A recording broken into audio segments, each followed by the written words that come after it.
Assalamualaikum warahmatullahi wabarakatuh. Perkenalkan, saya Lara Sagita dari mahasiswi Stikes Gria Husada Sumbawa, Prodi S1 Ilmu Keperawatan. Di sini saya akan menjelaskan sedikit tentang konsep diri. Pengertian konsep diri yaitu semua ide, pikiran, kepercayaan, dan pendirian yang diketahui individu tentang dirinya dan mempengaruhi individu dalam berhubungan dengan orang lain. Konsep diri terdiri atas 5 komponen. Yang pertama, citra diri. Yang kedua, ideal diri. Yang ketiga, harga diri. Yang keempat, peran. Dan yang terakhir yaitu identitas diri. Yang pertama, citra diri, yaitu sikap, persepsi, keyakinan, dan pengetahuan individu secara sadar atau tidak sadar terhadap tubuhnya, yaitu ukuran, struktur, fungsi, keterbatasan makna, dan objek yang kontak terus-menerus, yaitu contohnya seperti anting, make up, pakaian, kursi roda, baik masa lalu maupun sekarang.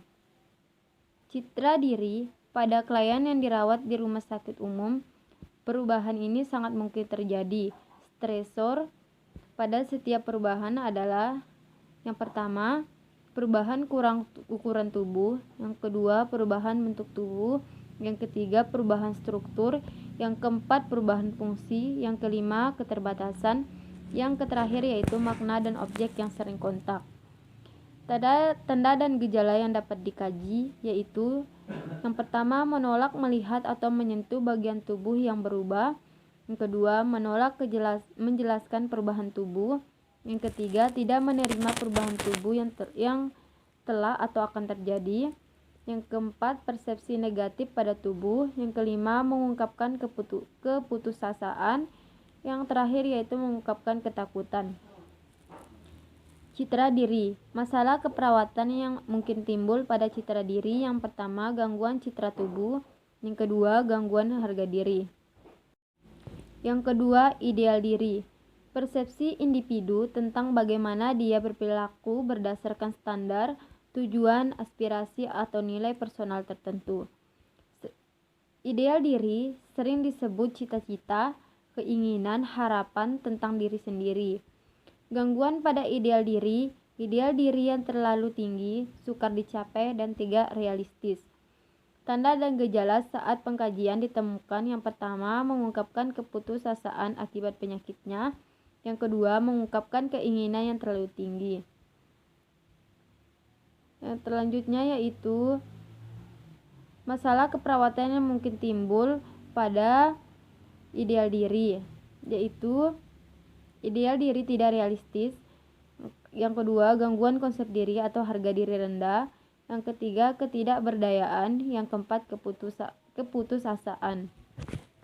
Selanjutnya yaitu harga diri. Penilaian individu tentang pencapaian diri dengan menganalisa seberapa jauh perilakunya sesuai dengan ideal diri. Menurut Cavernitu, harga diri terjadi secara situasional, yaitu misalnya trauma tiba-tiba akibat operasi, kecelakaan, perceraian, PHK, dan lain-lain.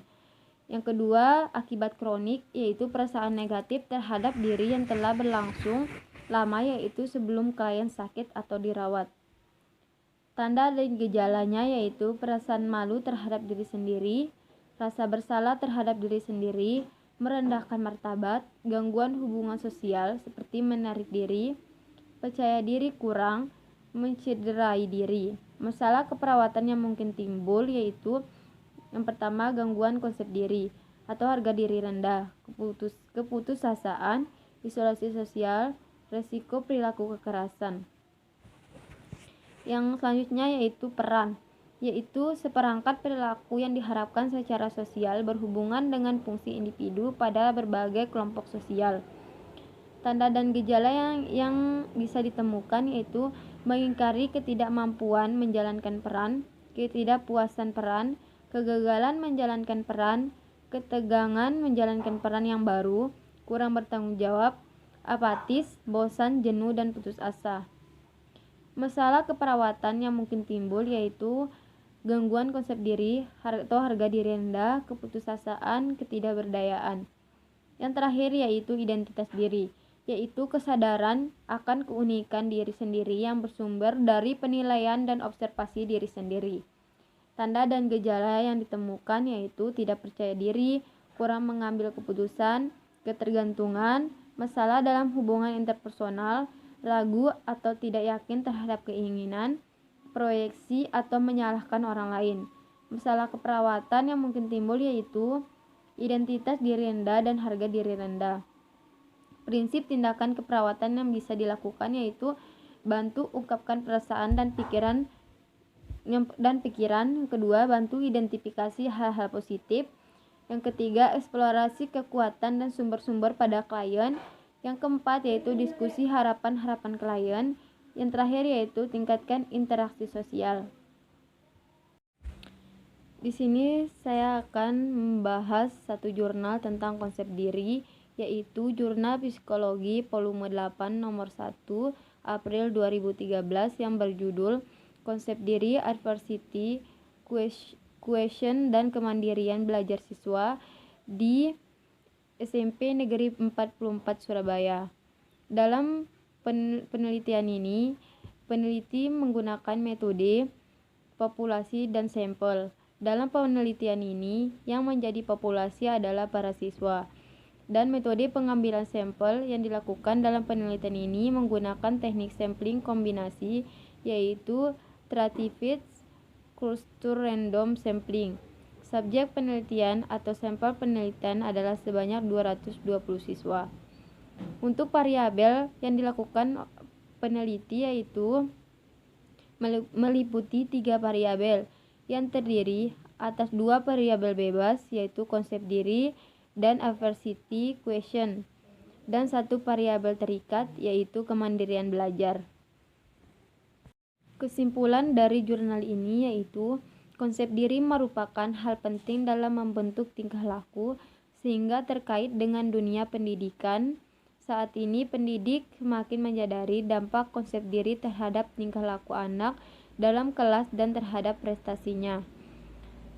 Seperti dikemukakan oleh Bourne 1993 bahwa konsep diri yang positif dapat membantu seseorang untuk meningkatkan kepercayaan terhadap dirinya sehingga dapat memotivasi seseorang untuk dapat menjadi lebih baik lagi.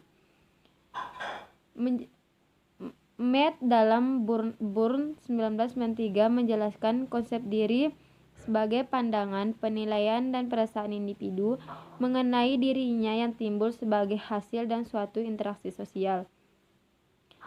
Konsep diri mempunyai pengaruh yang cukup besar terhadap perilaku individu, yaitu individu akan bertingkah laku sesuai dengan konsep diri yang dimiliki.